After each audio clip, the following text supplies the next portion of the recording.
ये y है, ये r है, ये थीटा है, तो x equal to R cos theta, y equal to are sine theta लेते हैं तो ये r हो जाता है। ठीक है, तो ये पॉइंट एक्स वाई है, पोलर कोऑर्डिनेट में ये पॉइंट आर थीटा हो जाता है।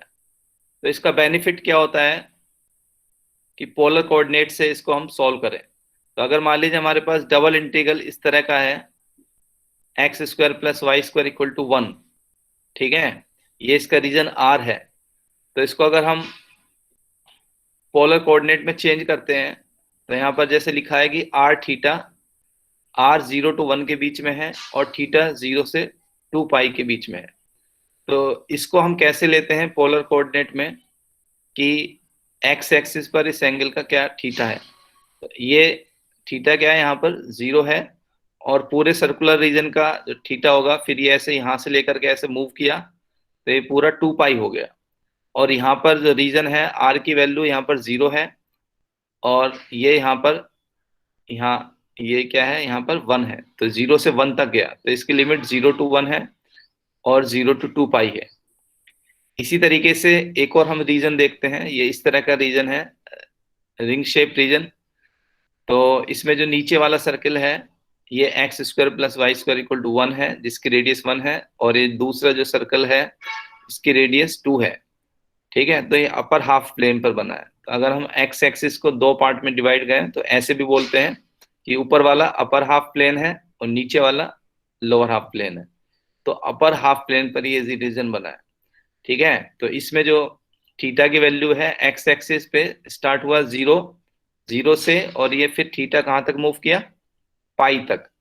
ठीक है, तो थीटा की लिमिट 0 to पाई, और आर की लिमिट यहाँ पर आर कितना है, रेडियस 1, और यहाँ पर आर कितना है, 2।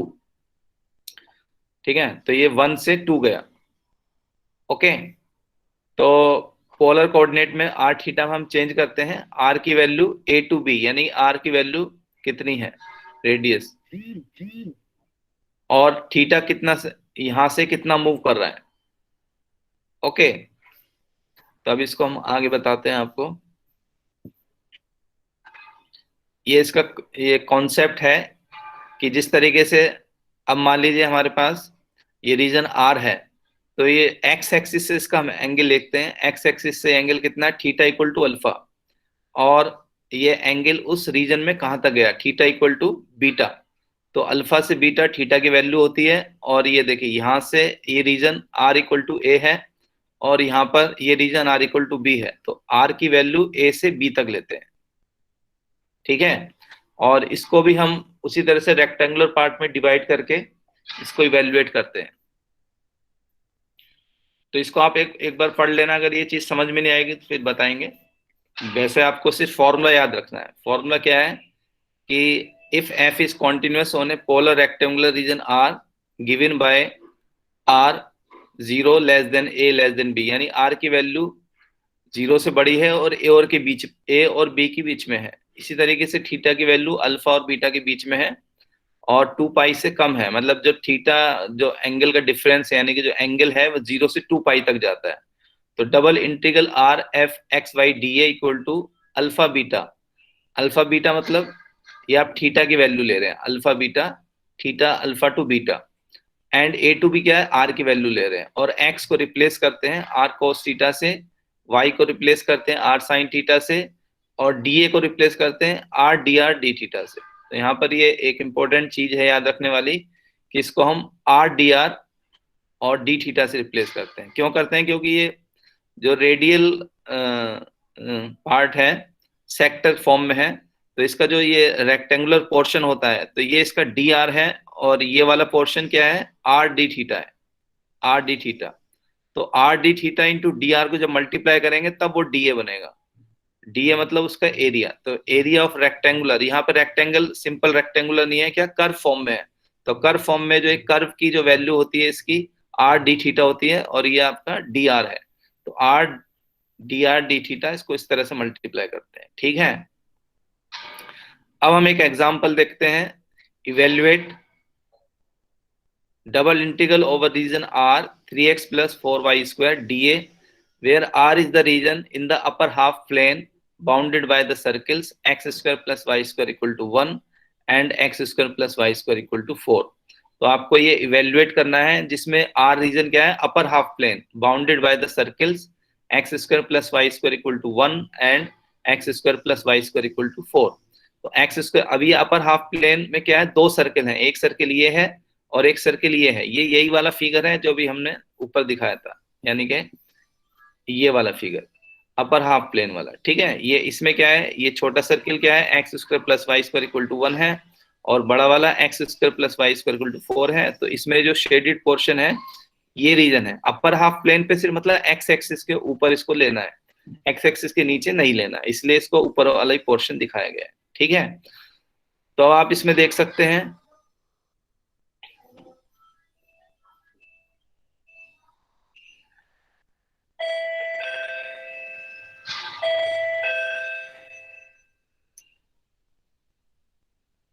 अब आप इसमें देख सकते हैं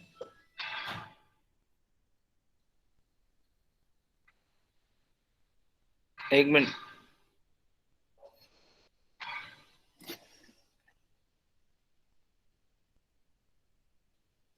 एक मिनट वेट करिए।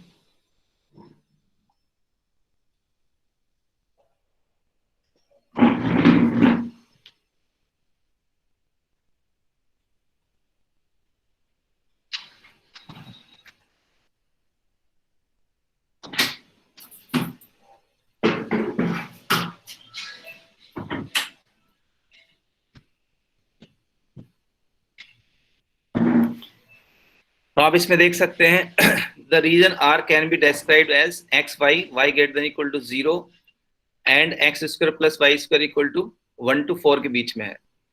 तो अब यहाँ पर आपको जो मैंने बताया था कि थीटा की वैल्यू 0 to पाई के बीच में मूव करेगी और आर की वैल्यू क्या है, 1 से 2 है। यहाँ पर क्या है, आर 1 है और यहाँ पर आर क्या है, 2 है। अब इस इंटीग्रल को जब चेंज करेंगे तो थीटा की are d are theta, D A की जगह क्या लिखेंगे, r d r d theta, और थीटा की लिमिट लेनी है हमें पहले, तो थीटा की लिमिट क्या है, 0 to पाई, और आर की लिमिट क्या है, 1 to 2, और एक्स को लिखना है आर कोस थीटा, वाई को लिखना है आर साइन थीटा। तो ये 4 r square sine square theta हो गया। उसके बाद जो है आर डी थीटा हो गया, 0 to पाई 1 to। अब इसको सिंप्लीफाई करेंगे तो पहले आपको डी आर की आर के रिस्पेक्ट में करना है, तो आर को मल्टीप्लाई कर देंगे तो ये हो जाएगा 3 r square cos square theta 4 r cube sine square theta d r. अब इसको इंटीग्रेट कर देंगे विद रिस्पेक्ट टू आर, तो ये आपका आर क्यूब बाई 3 हो गया, 3 कैंसिल हो गया, ये आर 4/4 हो गया, 4 कैंसिल हो गया, और लिमिट आर की वैल्यू 1 to 2, तो आर में 1 to 2 लगा देंगे, upper limit minus lower limit. Upper limit minus lower limit लगाएंगे तो ये 0 to pi 7 cos theta plus 15 sign square theta हो गया। ओके, अब इसको थीटा के रेस्पेक्ट में करेंगे, तो थीटा के रेस्पेक्ट में करने के लिए पहले हमें क्या करना होगा, साइन स्क्वायर थीटा को भी मतलब पावर में नहीं होना चाहिए, तो इसको फॉर्मूला लगा के 1 minus cos 2 theta divide by 2 लिख लेंगे। अब इसके बाद इसको इंटीग्रेट करेंगे थीटा के रेस्पेक्ट में, तो कोस थीटा का इंटीग्रेशन क्या होता है, साइन थीटा प्लस 15/2, 1 का इंटीग्रेशन थीटा के रेस्पेक्ट में थीटा हो गया माइनस 15/4, क्योंकि साइन cos 2 थीटा का इंटीग्रेशन क्या होगा, sin 2 थीटा डिवाइड बाई 2, तो 15/2 और ये जो डिवाइड बाई 2 15/4 हो जाएगा। लिमिट लगाएंगे 0 to पाई, तो ये 15 पाई/2 हो जाएगा। ये समझ में आ रहा है आप लोगों को? हेलो, यस सर, समझ जी में आ सर। रहा है। ठीक है, ओके। तो एक और एग्जांपल देखते हैं हम। Find the volume of the solid bounded by the plane z equal to 0 and the paraboloid z equal to 1 minus x square minus y square, ठीक है। तो इसको भी जब हम z equal to 0 पुट करेंगे तो एक्स वाई प्लेन पर क्या रीजन आएगा, x square plus y square equal to 1, ठीक है। तो x square plus y square equal to 1 जो रीजन आया एक्स वाई प्लेन पर,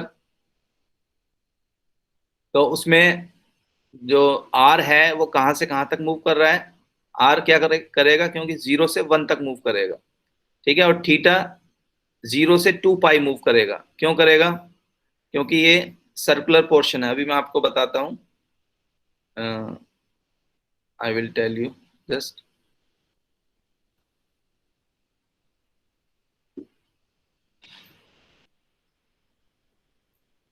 x square plus y square equal to 1, तो ये हमारे पास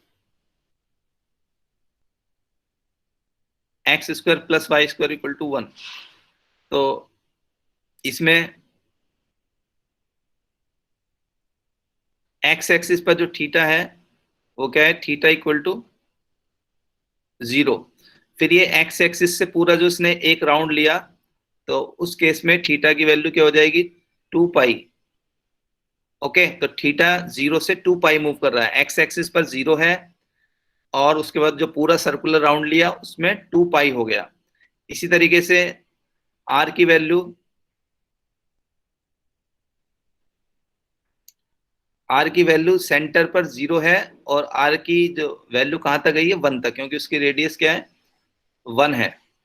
तो आप देखिए कि यहाँ पर ये जो सेंटर है, सेंटर पे इसकी वैल्यू आर की 0 है, और ये आर यहाँ से यहाँ तक गया है, तो 0 से कहाँ तक गया है, 1 तक गया है, तो वहां पर आर की वैल्यू क्या है, 1 है, तो इसलिए आर की लिमिट 0 to 1 हो गई। ओके, तो आप देखिए यहाँ पर आर की लिमिट 0 to 1 हो गई, और थीटा की लिमिट 0 to 2 पाई हो गई। अब हम वॉल्यूम का फॉर्मूला जो इसमें पूछा गया है लगा देंगे। Double integral over region D f x y क्या है, 1 - x² - y² dA। तब आप लगाएंगे आर डी थीटा, तो जो थीटा की लिमिट है वो 0 to 2 पाई लगाएंगे पहले, और आर की लिमिट क्या है, 0 to 1 है, और एक्स को आर कोस थीटा, वाई को आर साइन थीटा पुट कर देंगे। तो उसमें जब इसको हम माइनस कॉमन लेंगे तो x square plus y square, तो क्या बनेगा, सिर्फ आर स्क्वायर बनेगा, क्योंकि cos square theta plus sine square theta 1 हो जाएगा। तो आपको ये डायरेक्ट याद रखना है कि अगर x square plus y square आएगा तो उसको हम डायरेक्ट आर स्क्वायर लिख सकते हैं, क्योंकि उसमें cos square theta plus sine square theta 1 हो जाता है। तो अभी बहुत सिंपल हो गया, इसमें आप आर को मल्टीप्लाई करेंगे, मल्टीप्लाई करने के बाद इसका इंटीग्रेशन करेंगे, तो ये इंटीग्रेशन कर देंगे। ओके, इंटीग्रेशन करने के बाद फिर इसमें लिमिट लगा देंगे, ठीक है, r²/2, तो ये कितना आ जाएगा, π/2। अगर इसको हम वैसे देखें विदाउट पोलर कोऑर्डिनेट, तो ये क्या हो जाएगा, बहुत टफ हो जाएगा। अगर इसको polar coordinate, without polar coordinate देखें, तो जो सर्कुलर पोर्शन है उसकी लिमिट, अगर इसको हम dy/dx लिखते हैं, तो x की लिमिट क्या है, -1 to 1, और y की लिमिट क्या है, -√1 - x², √1 - x², 1 - x² - y² dy/dx। तो इस तरह की कैलकुलेशन अगर हम करते हैं तो ये कैलकुलेशन काफी टफ हो जाती है, और इसमें कैलकुलेशन लेंथी हो जाती है। अगर हम इसको सिर्फ इस तरीके से करते हैं तो कैलकुलेशन बहुत इजी हो जाती है, और इसमें आपके 2-3 लाइन में आपका आंसर आ जाएगा, अगर इसको हम पोलर कोऑर्डिनेट में चेंज कर लेते हैं। ठीक है, बात समझ में आ रही है? सर पिछले क्वेश्चंस में भी तो कर सकते हैं, x equal to r cos theta, y equal to are sine theta. हाँ, वैसे ही तो किया है बेटा, वही तो बोल रहा हूं मैं। अगर नहीं नहीं, जो कल पढ़ाए। हाँ हाँ हाँ, उसको भी कर सकते हो। तो अब हम आगे बता रहे हैं, मतलब जहां पे आप पोलर कोऑर्डिनेट लगा सकते हो, जो कल पढ़ाए उसमें भी लगा सकते हो, क्योंकि अभी मैं वही तो बता रहा हूँ कि अगर हमारे पास रेक्टेंगुलर वेरिएबल है, उसको अगर हम पोलर कोऑर्डिनेट से कर सकते हैं तो कर सकते हैं, क्योंकि उससे इजी हो जाएगा। ठीक है, तो पोलर कोऑर्डिनेट में कैलकुलेशन इजी हो जाती है। एक और क्वेश्चन देखिए, find the volume of the solid that lies under the paraboloid z equal to x² plus y² above the xy plane and inside the cylinder x² plus y² equal to 2x। ठीक है, तो इसमें जो cylinder है x Y axis पर क्या है, x² plus y² equal to 2x। तो x² plus y² equal to 2x को हम लिख सकते हैं x-1 का whole square plus y² equal to 1। तो ये इस तरह का, अब इसको बनाएंगे तो इसका सेंटर क्या है, सेंटर क्या है, 1,0। सेंटर क्या है, यस। तो ये 1,0 से, और रेडियस क्या है 1, तो 1 रेडियस लेके हमने ये बना दिया। तो अब इसमें जब इसको हम पोलर कोऑर्डिनेट में चेंज करेंगे तो इसमें थीटा की लिमिट क्या होगी, कोई बताएगा? यानी कि थीटा ऐसे और ऐसे है, ठीक है, 360। हाँ, यहाँ पर थीटा क्या है, ये ऐसे है ना, यहाँ पर थीटा -π/2 है, और ये ऊपर थीटा क्या है, प्लस पाई बाय टू। ये देखो यहाँ पे, यहाँ से इसका जो एंगल बन रहा है 90 डिग्री बन रहा है, तो 90 डिग्री ये माइनस का है, ऐसे जाएंगे तो, और जी ऐसे जाएंगे तो ये एंगल इसका क्या है, प्लस है। तो थीटा की value minus pi by two से प्लस पाई बाय टू है, ठीक है।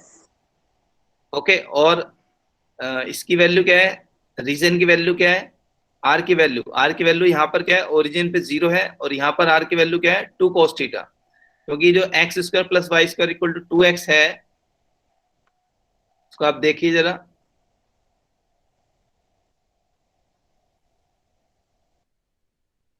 X square plus y square equal to 2x है, तो x square plus y square क्या हो गया, आर स्क्वायर, और 2x, एक्स इक्वल टू हो गया आर कोस थीटा, तो आर इक्वल टू फाइनली क्या हो गया, 2 cos थीटा, ठीक है। तो r इक्वल टू क्या हो गया, 2 cos थीटा। तो r की यहाँ पर लिमिट क्या है, 0, और यहाँ से जो r की वैल्यू आ रही है वो कितनी आ रही है, 2 cos थीटा। तो r की लिमिट हो गई 0 से 2 cos थीटा, और जो एंगल है यहाँ पर नीचे माइनस पाई बाय टू है, ऊपर क्या है, प्लस पाई बाय टू। तो जब इसको हम चेंज करेंगे, volume equal to d x square plus y square, z लेना है, जेड क्या है यहाँ पर, f x y x square plus y square, z की वैल्यू डी ए।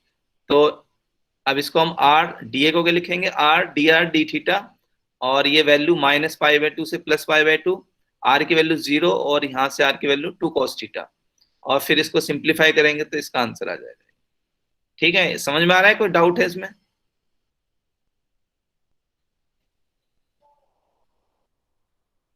एंगल वाला सर फिर से समझा दीजिए एंगल। एंगल वाला फिर से बता देते हैं।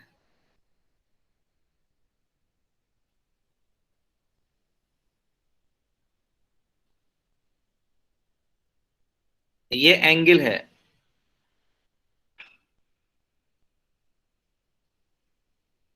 ठीक है। तो हमें एंगल एक्स एक्सिस से लेना है, तो यहां पर एंगल आपका ये ऐसे है, यहां से ये ऐसे है, ठीक है।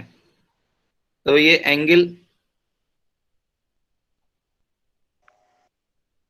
ये एंगल यहां से ऐसे गया है, ठीक है, एक्स एक्सिस से। तो ये एंगल कितना है, minus pi by to,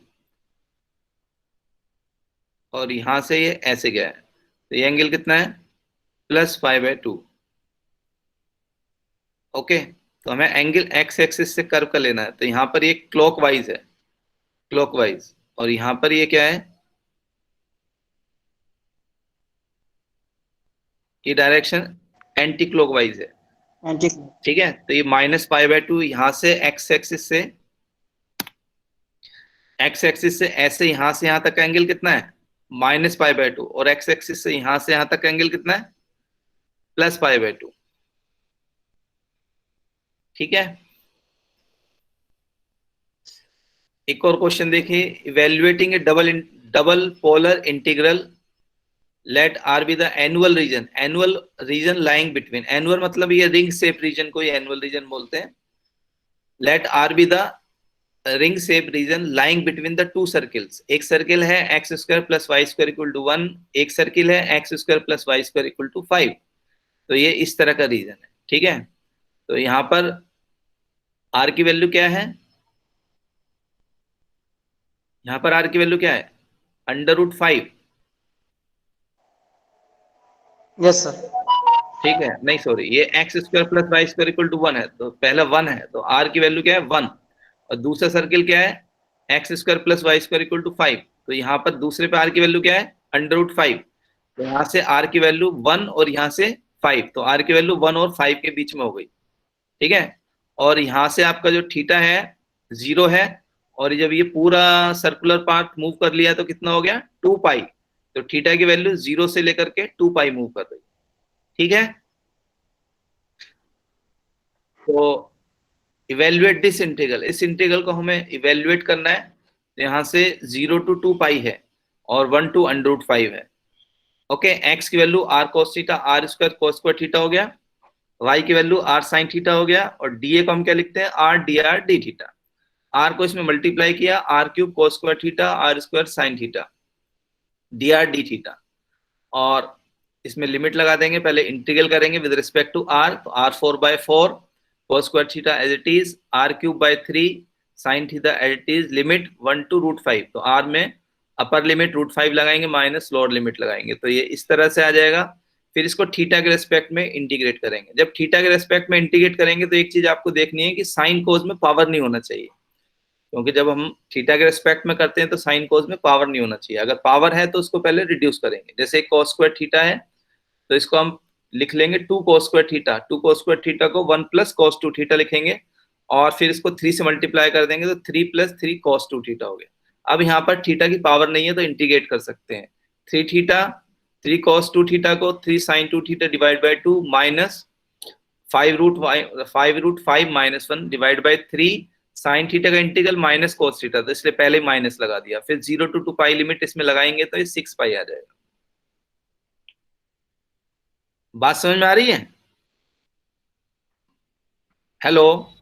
yes sir, yes sir. हाँ, अगर किसी को डाउट है तो बोल देना, अदरवाइज मैं कंटिन्यू करते रहूंगा। Okay sir. अच्छा, इसमें जो पोलर कोऑर्डिनेट है उसमें एग्जाम में इस तरह से भी क्वेश्चन पूछ सकते हैं, use polar coordinate to evaluate the double integral और find the volume of the integral. ठीक है, पोलर कोऑर्डिनेट का इस्तेमाल करते करते हुए आप वॉल्यूम निकालिए। ठीक है, अगर ऐसा नहीं पूछा गया तो आपकी मर्जी भी, अगर किसी क्वेश्चन को आप इजी करना चाहते हैं, आपको लगता है कि पोलर कोऑर्डिनेट सिस्टम से इसको हम इजी करके इवेल्युएट कर सकते हैं, तो आप वैसे भी कर सकते हैं। ठीक है, तो ये आपके ऊपर रहेगा। अगर किसी क्वेश्चन में कंपलसरी पूछा है, जैसे इस क्वेश्चन में कंपलसरी पूछा है कि यूज पोलर कोऑर्डिनेट्स, कि पोलर कोऑर्डिनेट्स का इस्तेमाल करना है आपको to find the volume of the solid region bounded above by the hemisphere z = 16 - x² - y² and below by the circular region r given by x² + y² 4। ठीक है, तो अब इसको हम देखें, एक हेमिस्फेयर है और नीचे क्या है, एक ये सर्कुलर रीजन है। तो ये सर्कुलर रीजन ये है, तो बाउंडेड एरिया जो आएगा वो सर्कुलर में यही आएगा, यानी कि नीचे जो आएगा आपका x² + y² आएगा xy प्लेन पर, जो कॉमन रीजन में होगा।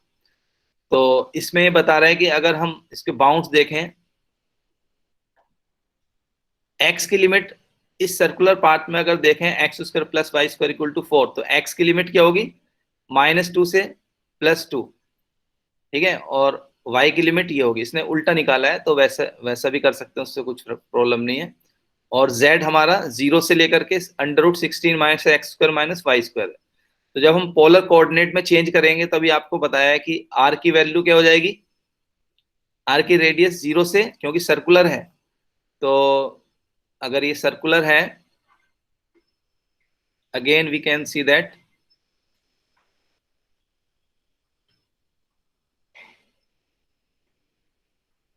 तो सर्कुलर में r की वैल्यू यहाँ ओरिजिन से कितना r है, तो यहाँ पर r ओरिजिन पे 0 है, और कहाँ तक गया है r की वैल्यू, वो हम देख लेंगे। r की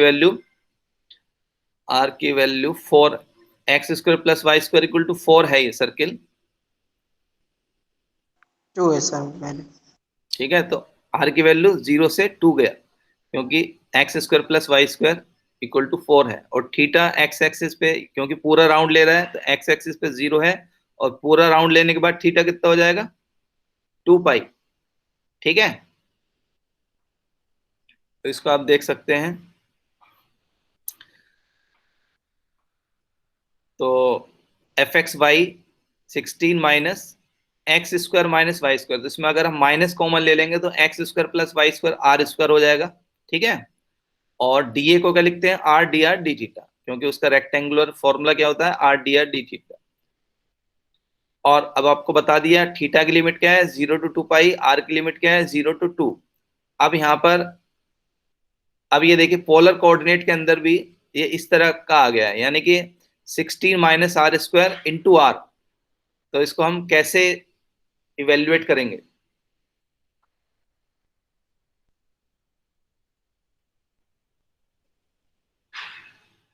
ठीक है, तो इसको हम इंटीग्रल को इवेल्युएट करेंगे, पहले r के रेस्पेक्ट में करेंगे और उसके बाद थीटा के रेस्पेक्ट में करेंगे। तो ये कैलकुलेशन से इतना आएगा 16 π/3 लाइक दिस। ओके, तो इसको इसका इंटीग्रेशन बहुत सिंपल है, आप लोग कंफ्यूज नहीं होना। जैसे 16 माइनस आर स्क्वायर और आर डी आर है, तो इसमें हम क्या करेंगे, 16 माइनस आर स्क्वायर को टी ले लेंगे, टी मान लेंगे, तो माइनस 2 आर डी आर क्या हो जाएगा, डी टी हो जाएगा, फिर इसको इवेल्युएट कर लेंगे। ठीक है ना, कर सकते हो या कुछ डाउट रहेगा, या करके बताएं? कर लेंगे। ठीक है, अगर नहीं आएगा तो पूछ लेना। बस इसमें आपको सब्स्टिट्यूशन लगाना है, 16 माइनस आर स्क्वायर को टी लेंगे, तो ये फिर minus 2 are d r D T हो जाएगा। ठीक है, वो आर डी आर इसके अंदर है ही, तो उसको थोड़ा सा इवेल्युएट करके सिंप्लीफाई कर लेंगे। ओके,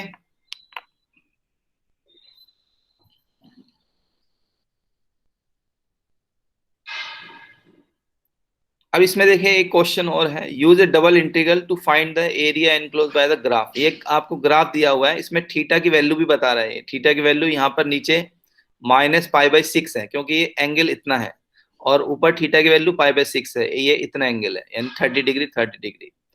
ओके, और आर की वैल्यू क्या है, 3 cos 3 थीटा। तो सिंपली हमें एरिया निकालना है। ठीक है, तो एरिया का फॉर्मूला अगर आप देखें तो ये इसका, ये 3 पार्ट हैं, 1 2 3। तो इसको हम क्या करेंगे, सिर्फ इसी पोर्शन का हमें एरिया निकालना है। ठीक है, तो area of one petal, 3 petal हैं, तो 1 पैडल का क्या हो जाएगा, 1/3a। तो एक पैडल का निकालेंगे, तो इसकी लिमिट क्या है, -π/6 से +π/6, ये दी हुई है थीटा की वैल्यू, और आर की वैल्यू 0 से लेकर के, ये कर्व आर कहां तक गया, 3 cos 3 थीटा, तो 3 cos 3 theta are d r d theta. ठीक है, अब इसमें आपको सिंपली लिमिट निकालनी है और इवेल्युएट करना है आर के रिस्पेक्ट में करके। एक और क्वेश्चन इस तरह का कि आपको ये double integral r sine theta d evaluate करना है, where R is the region in the first quadrant outside the circle r equal to 2। R equal to 2 का मतलब क्या है, x square plus y square equal to x under root x square plus y square equal to 2। तो यानी 2 radius का ये circle है पहले वाला, और दूसरा जो ये कार्डोइड है r equal to 2 cos theta, ये इस तरह का शेप होता है, ये आपने फर्स्ट ईयर कैलकुलस में पढ़ा होगा। तो ये इस तरह का शेप होता है, तो इसके बीच में जो एरिया है फर्स्ट क्वाड्रेंट में आपको निकालना है, तो फर्स्ट क्वाड्रेंट का एरिया आपका ये हो गया। तो इसमें जो थीटा की वैल्यू है, यहाँ पर थीटा की वैल्यू क्या है, 0, और ये जहां पर ये कट कर रहा है कहाँ तक गया है, थीटा π/2 तक गया है। तो थीटा की वैल्यू 0 से π/2, और रेडियस पहले वाला जो सर्किल है वो उसका आर कितना है, 2 है, और दूसरा वाला जो ये कार्डोइड है इसका आर क्या है, 2 1 + cos 2 थीटा। तो 2 से लेकर के 2 1 + cos 2 थीटा, और साइन थीटा इसमें ऑलरेडी गिवन है तो वो लिख दिया, एंड डीए को हमने लिखा r d r d theta. तो r d r d theta. अब इसके बाद इसको आर के रिस्पेक्ट में करना है पहले, और उसके बाद लिमिट लगानी है, फिर उसके बाद थीटा के रिस्पेक्ट में करना है, लिमिट लगानी है, तो ये 8/3 आएगा। The sphere of a radius a centered at the origin is expressed in rectangular coordinates x square plus y square plus z square equal to a square, and hence its equation in cylindrical coordinate is r square plus z square equal to a square. Use this equation and polar double integral to find the volume of the sphere. तो volume of the sphere हमें ये calculate करना है, क्योंकि volume of the sphere ये जो है, अब इसको हमने हेमीस्फेयर में पहले दिखाया गया है। ठीक है, हेमीस्फेयर में लिया है, तो अगर हम वॉल्यूम ऑफ द पूरे स्फेयर का कैलकुलेट करेंगे तो उसको 2 टाइम्स लिखना पड़ेगा, 2 टाइम्स। तो 2 टाइम्स लिखेंगे, तो double integral r 2 times z की value √a² minus r square D A को भी लिख देंगे r d r d theta. अब यहाँ पर हमें लिमिट लेनी है। अब ये जो सर्कुलर पोर्शन है ये क्या है आपका, x square plus y square equal to a square, यानी कि जो आर की लिमिट है वो 0 से ए तक गई। यहाँ पर सेंटर पे आर क्या है, 0, ओरिजिन पे आर क्या है, 0, और उसकी रेडियस कहाँ तक गई है, आर की वैल्यू ए तक, तो 0 to a आर की लिमिट हो गई। और ये पूरा सर्कुलर है तो एक्स एक्सिस पर 0 है, और जब पूरा सर्कुलर मूव करेगा एंगल तो 2π हो जाएगा, तो 0 से 2π ये हो गया। ठीक है, तो अब हम इसको इवेल्युएट कर सकते हैं वॉल्यूम को, 0 to 2π √a² - r², और इसके अंदर भी 2r dr डी थीटा आ रहा है, तो उसमें भी आपको क्या करना पड़ेगा, पहले इसको टी पुट कर लेंगे और फिर 2r dr थीटा को dt लेकर के इवेल्युएट कर देंगे, तो 4/3 पाई ए क्यूब आएगा, है ना। वैसे भी हमें पता है कि स्फेयर का जो वॉल्यूम होता है वो 4/3, अगर रेडियस r है तो स्फेयर का वॉल्यूम 4/3 पाई आर क्यूब होता है। अब यहाँ पर रेडियस a है तो 4/3 पाई ए क्यूब, वही सेम ही आएगा, लेकिन यहाँ पर टेक्निक डिफरेंट है, तो हमने इसको पोलर कोऑर्डिनेट से इवेल्युएट किया है। इसमें अगर आपको कुछ डाउट है तो आप पूछ सकते हैं। हेलो। सर अगर सर्किल ओरिजिन से जा रही है सर तो 0 to 2 पाई होगा सर एंगल। बेटा ये एक्स एक्सिस पे हमें एंगल लेना है, एक्स एक्सिस पे एंगल कितना है, पाई, सॉरी एक्स एक्सिस पर एंगल क्या है, 0। जी फिर ये जब, अब इसका ये सर्कुलर यहां से हमने इसको मान लो ब्रेक कर दिया, ये यहाँ पर पाई है, फिर ये ऐसे ऐसे ऐसे ऐसे वापस यहाँ तक कितना एंगल होता है, पूरा राउंड हो गया ना।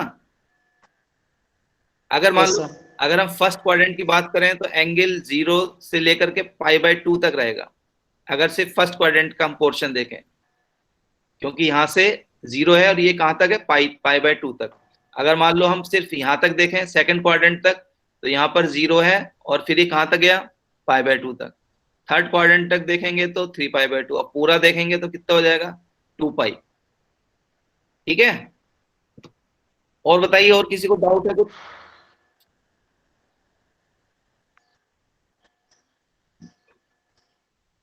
और किसी को पूछना है कुछ। Hello.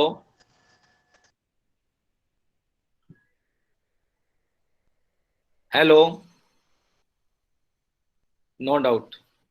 Yes sir. Yes sir. समझ में आ रहा है ना। Yes sir.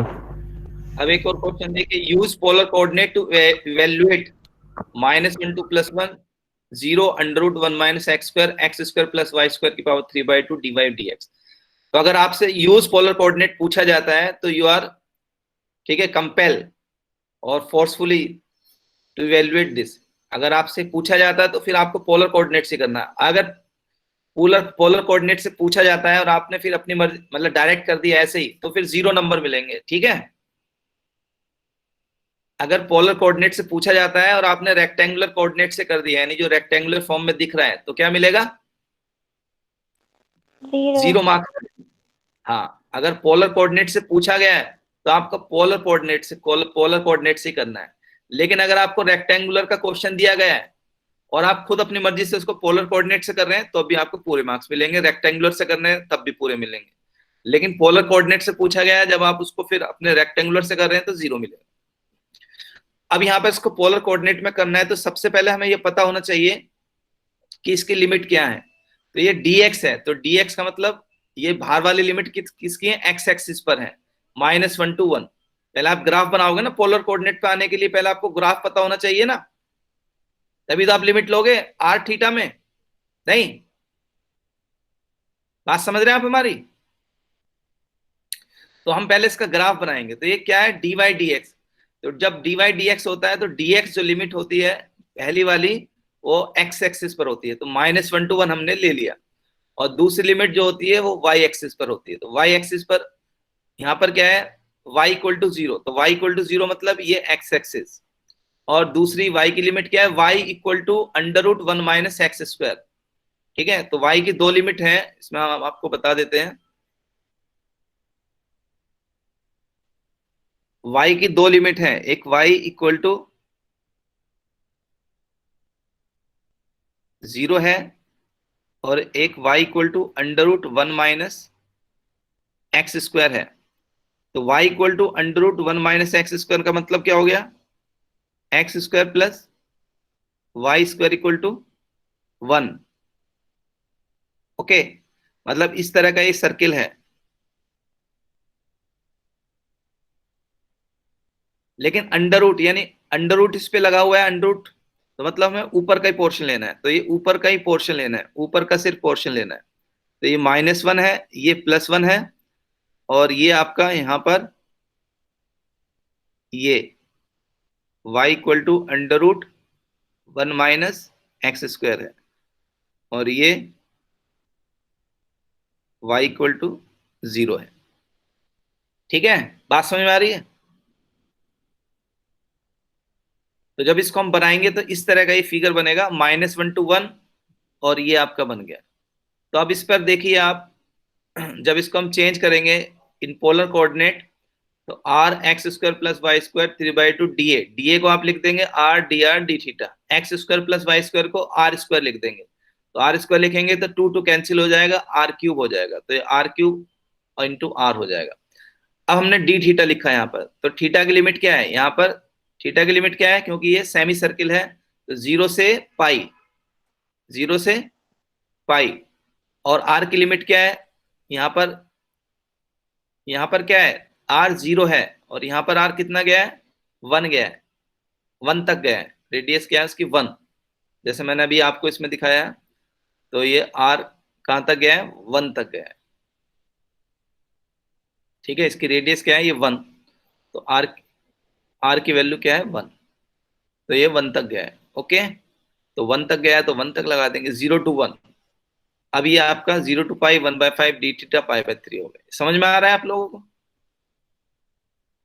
जी सर। ठीक है, तो ये आज की क्लास का काम हो गया, पोलर कोऑर्डिनेट पढ़ा दिया। इसके बाद ये कुछ क्वेश्चन है, सर ये सर सेंड कर दीजिए।